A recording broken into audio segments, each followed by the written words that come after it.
Hey Sagittarius, welcome to Tourmaline Tarot. I'm at the beach and it's cold and windy, so we're not going to go to the beach today. So I'm going to do weekend reads instead. There are some kids skateboarding poorly in the vicinity, so you'll probably hear them. Let's see. And then we have, okay, 10 of Earth, Temptation, which is the devil, and 9 of Water. I'd kind of be aware of where your feelings are going. Anything that you want versus what you know is kind of the stable thread with this 10 of Earth that you've been doing. Also, opportunities might be popping up that you are, not going to say not prepared for, but you might just kind of have to weigh the pros and cons of like, okay, I hate to say this, but like the devil energy, there is an aspect of like, oh, it'd be fun, but you know what I mean? There's that like, okay, if I go out drinking tonight, or partying, whatever it may be, can I handle the 3-day hangover that happens afterwards? There's kind of like that, but it's fun though. This opportunity would be pretty wild, right? So what is the temptation about here? Or you could just be dealing with the Capricorn, right? Emperor. You got to take control of something. You do potentially, or an Aries is being like, hey, Sagittarius. So what are you taking control of here, Sag? What do you need to kind of like buckle down on? The Hermit, ouch, and 6 of Water. Remember how I said you're like, I want to, but I can't. It's not for lack of trying, right? So maybe you need to kind of take a look at, because like Virgo as well, I feel like something comes back around that's like, hey, Sag, hey. Not necessarily an old tendency you have, but something that you just, it hits your weak spot. There's something about it. It could be a person. It could be, I hate to say hobby, because it's like, oh, that crochet really just, I have a weak spot for it. But there's something that is just like, and I do get it is person-y, where it's like, what's up? And you're like, oh, blast from the past. Looking good. Something like that. Like you were doing totally fine with this 10 of Earth, and then something started sniffing around again. So this 9 of Water. Oh, yeah. And the Star. So are you being presented with something that is just like, oh, this will be good. Oh, this is so good. But potentially, I'm going to swing it the other way just to try and play devil's advocate here. Like, here's the angel on your shoulder part. You could be healing from something, or you're like trying to really be like, is this what I want? Because you have the 2 wish fulfillment things here.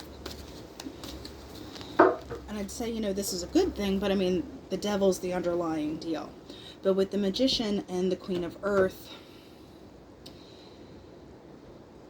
there's, like I said, there's something more stable that you're leaning towards, that I want to say potentially this Emperor, Hermit, 6 of Water, Devil energy is like the final boss that you have to hit in a level.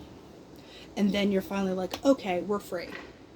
It's almost like that last little like, hey, Sag.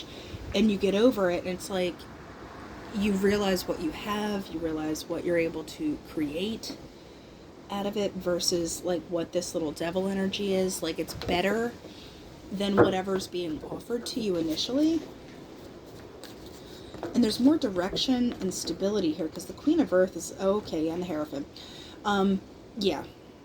So I feel like you get clarity on what it actually means to have this kind of fulfillment, this kind of manifestation power, this kind of staying power, versus this like, hey, Sag, hey, and you stay in your 10 of Earth. So I hear that song all the time where it's like, you hear me knocking, but you can't come in. It's that kind of energy, because you have the 3 of Earth and 9 of Earth clarifying the 10 of Earth. You've kind of been doing your own thing. You've kind of just been working with the people you need to work with, doing what you're supposed to be doing, and then this hey, Sag, hey, pops up, and I think you pass, because you have so much more on the other side of that. But that last push, it might be popping up here. Yeah, so you have the cats, the moon, and the mice. So yeah, I do get that cat and mice thing where it's like pokey, like back and forth, but also the cats are fakeness. There's something that you recognize that's bugging you about something where you're like, ah, even though it looks fun, you're just bothered. And you're watching. You know, you have the handshake and the shepherd. You're being very cautious about what you're committing to. And the ring. I feel like I said, there's a caution about what you're committing yourself to, but what you choose to commit yourself to is better than what was being offered. Like, you're dubious. You're dubious. Okay, here's the fox and the fish, which are, you're just being very cautious with your emotions. You don't jump in both feet. So what would happen if Sag went down the shepherd handshake route? There'd be a new beginning. What about this new beginning? The book. There'd still be secrets attached to it. There'd still be something going on behind the scenes. And you'd have to kind of question people's loyalty, faithfulness, etc. But over here, that dubiousness, let's see what we're doing. We're kind of reading this like scales now. So, what about this dubiousness? You know, the recognition that you get is a better time than any kind of superficial stuff. So Sag, just watch what's coming to you. Enjoy the attention if you get it.